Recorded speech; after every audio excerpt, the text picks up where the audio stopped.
हे आहे dragon fruit. जुलै ते ऑगस्ट महिन्यामध्ये याची लागवड होते आणि याला 2 वर्षांनी फळं लागतात। हे बघा, आता 2 वर्ष झालेली या कलमांना छोटे छोटे फळं लागलेले आहे याला।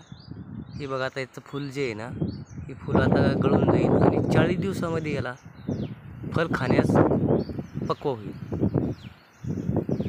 हे बघा, आता ड्रॅगन फ्रूट कमी दिवसात येणार, तर 2 वर्षामध्ये आपल्याला फळं लागतील।